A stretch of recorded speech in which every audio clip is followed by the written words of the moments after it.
Bonjour à tous ceux que je n'ai pas vus. C'est toujours une joie de dire ce que le Seigneur a fait dans notre vie.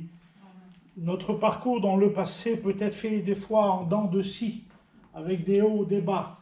Mais lorsque la semence de Dieu demeure dans une vie, dans un cœur, tôt ou tard, elle germe. Parce qu'il est dit ceci, que la parole de Dieu ne revient pas à lui sans avoir fait un effet dans le cœur. Béni soit son nom.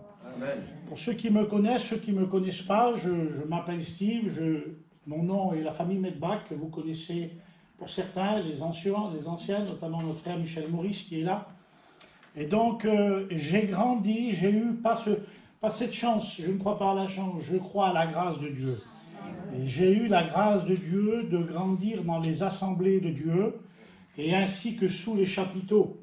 Mon grand-père Medbach Richard, que vous connaissez pour les anciens, qui est prédicateur encore aujourd'hui de l'évangile, le frère Rita qui est là, qui prêche encore l'évangile à 96 ans. Donc nous sommes de la communauté des gens du voyage. Et la communauté des gens du voyage, elle est divisée en plusieurs ethnies. Moi je fais partie de la communauté, ce qu'on appelle les Manouches. Alors dans ma langue, pour vous dire bonjour, on dit Lachodives. Ça veut dire bonjour. Mais peu importe de là où nous venons, peu importe qui nous étions ou qui nous sommes, ce qui compte, c'est ce qu'aujourd'hui nous sommes avec lui. La Bible déclare qu'il a racheté des gens de toute race, de toute nation, de toute tribu, de toute langue, et il en a fait son peuple. Et ça, vous pouvez en être fiers, frères et sœurs. Ce que nous sommes aujourd'hui, c'est par l'effet de sa grâce. Alors moi, j'ai grandi tout enfant au milieu des assemblées, l'école du dimanche, et l'été, c'était les chapiteaux avec mon grand-père, où nous avons sillonné toutes les routes de France et une partie de l'Europe. Et donc j'ai grandi dans le contexte de l'évangile. Mon papa est pasteur, que vous connaissez, Daniel Medbach, qui est venu à plusieurs reprises annoncer la parole de Dieu ici. Et donc j'ai grandi sous cette tutelle-là, je pourrais dire, la tutelle de Dieu, où Dieu nous a enseigné tout enfant. Mais voilà, c'est pas parce qu'on est né dans un boulanger que forcément ça fera de nous un boulanger. Donc même si j'avais un père, et encore aujourd'hui j'ai un père très sévère, très pointilleux, que ce soit sur la parole de Dieu ou l'éducation, et tout enfant à l'âge de 13 ans, j'avais déjà été baptisé du Saint-Esprit. Vous voyez comment ça fonctionnait. Et j'ai grandi comme ça, donc dans la musique, autour d'un feu, avec une guitare, avec les chants, avec ma tante Esther, pour ceux qui la connaissent. Donc on a grandi dans l'évangile. Et moi, arrivé à un certain âge, eh ben, il y a la nature humaine qui est là. Il y a la nature humaine qui remonte, qui est là. Et la seule chose qui peut changer ça, c'est ce qu'on appelle la nouvelle naissance. Et moi, alors en cachette de mon père, parce qu'il était très sévère, je le dis, il n'était pas là, donc j'essayais de faire comme le reste de mes copains. Mais je vous disais que la semence de Dieu était dans mon cœur. Lorsque j'étais dans des endroits qui n'étaient pas à la gloire de Dieu, et j'en ai honte de le dire, il y avait au fond de mon cœur une voix qui me disait « c'est pas ta place, tu n'es pas à la bonne place ». Alors je disais « Seigneur », et ça a duré jusqu'à un jour où j'ai rencontré ma femme, la plus belle que vous connaissez, qui est là, Bella, ainsi que ma fille Cheyenne, mon fils Kinaï, et on s'est mariés. Seulement son papa était boulanger aussi, lui. Son papa est évangéliste. Donc j'ai tombé dans la marmite. Et cette parole vous rattrape. Cette parole vous rattrape. Et c'est à l'âge de 22 ans que j'ai dit, voilà, Seigneur, je te connais depuis mon enfance, tout enfant. Et mon père enseigne, ou mon grand-père, et tous les pasteurs que j'ai pu voir, parce que j'en ai vu un paquet, ils disent que tu peux sauver, changer. Et moi, j'avais un souci, parce le péché est un souci en lui-même, mais j'avais quelque chose en particulier.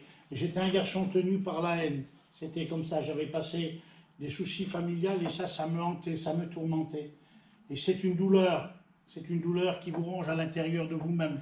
Quel que soit le péché, quel que soit ce qui vous tient, vous amène loin de Dieu, ça c'est sûr. Ouais. Et donc j'ai dit, Seigneur, je ne peux plus rester dans cet état. C'est impossible. Tout le monde est libre aujourd'hui, et puis moi, au fond de mon cœur, je chantais les chants, je jouais la musique, je lisais la parole de Dieu, mais je disais, Seigneur, je ne suis pas libre. Ben oui, parce que ce n'est pas mon papa qui va me sauver. C'est certainement pas lui. Et moi, je n'ai pas rencontré le Seigneur dans une assemblée, pourtant j'en ai été élevé. C'est sur le capot de ma voiture un jour, où j'ai dit, Seigneur, voilà, c'est le moment où tout doit changer. Donc j'ai été baptisé en 2018, C'était 2 ans avant. Et où le Seigneur, juste parce que je lui ai dit, je veux tout abandonner, je veux te suivre. Souvenez-vous de l'appel du jeune homme riche dans l'évangile de Luc. Viens et suis-moi. Et donc j'ai déposé là au Seigneur mon péché. Je me suis repenti. Écoutez, il s'est passé quelque chose ce jour-là, c'est que pendant 3 jours, je n'ai pas pu me regarder dans un miroir. Pourtant j'étais beau, je le suis toujours. Donc je ne pouvais pas me regarder dans un miroir parce que je voyais, j'étais confronté à mon état. On appelle ça la conviction du péché. J'étais en train de passer tout mon état et le Seigneur était en train de me dépouiller. Je peux vous dire qu'à ces moments-là, ma vie a totalement changé. Je n'étais plus l'enfant qui avait grandi dans une assemblée, qui chantait parce que son papa, des fois, l'obligeait, en tant que pasteur. Non, j'étais devenu une nouvelle créature, un homme nouveau, où Dieu avait fait de moi son habitation, un petit manouche. Dieu avait fait de moi sa maison. Et je me suis mis tout de suite à le servir. Parce que lorsque nous avons rencontré Jésus, on ne peut pas rester dans cet état, c'est impossible. On est obligé de proclamer qui il est et qu'est-ce qu'il est capable de faire. Et donc tout de suite, je me suis mis à le servir encore plus par la musique. Mes enfants qui sont là, ma fille qui a 17 ans, elle a grandi dans les assemblées. Je n'ai pas voulu qu'elle perde de temps non plus. Donc elle a grandi aussi dans la musique, vous la connaissez, dans les assemblées. Et ça, c'est une grâce.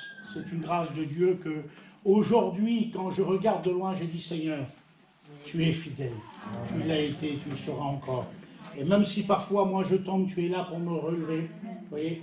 Donc j'ai eu ce parcours-là et tout de suite je suis rentré dans l'œuvre de Dieu et j'ai eu aussi l'occasion de partir en tant que missionnaire dans les pays de l'Est, en Serbie.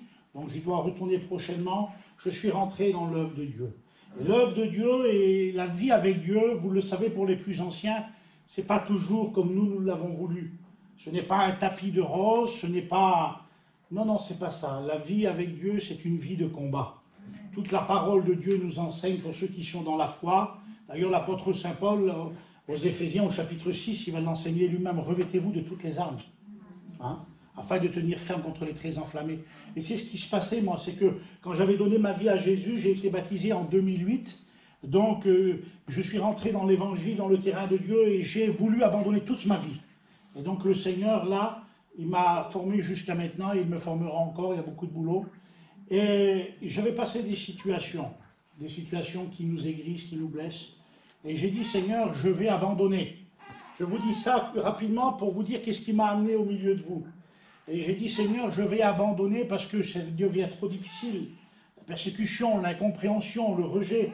J'ai dit, Seigneur, je ne pourrai pas tenir jusqu'au bout. Et il y avait l'ancienne nature qui voulait me rattraper. Et à ce moment-là, cette semence me disait, mais non, tu es attaché à Dieu, tu es un enfant de Dieu, tu es le temple du Saint-Esprit, tu ne peux pas, c'est pas possible.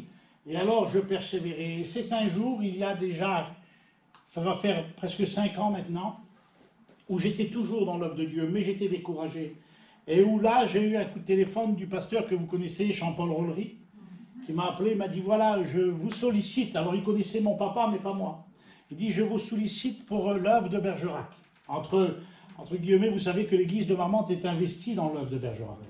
Et donc, ça fait 4 ans de cela, on a commencé à travailler et ça m'a beaucoup fortifié. Vous m'avez encouragé, vous m'avez fortifié, vous m'avez fait du bien et vous le faites encore. Je suis béni au milieu de vous. Je suis béni au milieu de vous.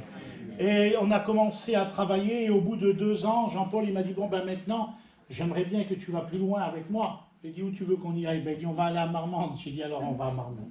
Et je crois que tout concourt au bien de ceux qui aiment Dieu. Donc je suis à l'école de la foi encore, jour après jour. Je suis aussi à l'école de l'ITB que vous connaissez, pour une formation biblique. Et donc c'est une joie pour moi d'être là. Et quoi qu'il arrive aujourd'hui, nous avons choisi de le suivre. C'est une décision personnelle, c'est ce que Jésus a dit.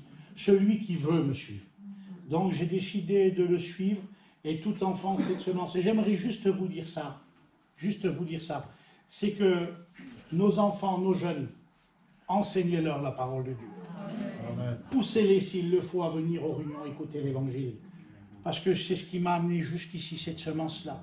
Le Seigneur m'a changé, m'a sauvé, baptisé du Saint-Esprit à 3 ans. Alors j'ai des hauts, des bas, je compte sur la grâce de Dieu.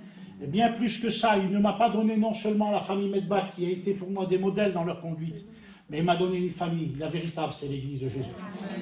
Il a placé des hommes des ministères, il a placé les dons. Et faire partie de la famille de Dieu, c'est plus qu'une ethnie, frères et sœurs. C'est plus qu'un mouvement, c'est faire partie du royaume des cieux. Amen. Donc j'écoute là parce que vous donnez 38 ans de vie, ce serait, il faudrait toute une journée, et le passé, on le laisse derrière. L'apôtre Saint Paul va dire, je vois ces choses comme de la boue. Mais aujourd'hui, je vois ce qui est devant moi, c'est Christ, le royaume des cieux. Donc je suis heureux depuis 2 ans d'être au milieu de vous, servir le Seigneur, et je le sais, ce n'est pas de la prétention, c'est de la foi. Je sais qu'ensemble nous irons plus loin. Amen. Plus loin pour sauver des âmes, plus loin à se perfectionner pour arriver à la stature parfaite de Christ. Amen. Que son nom soit béni. Soyez bénis. Amen. Merci. Gloire à Dieu.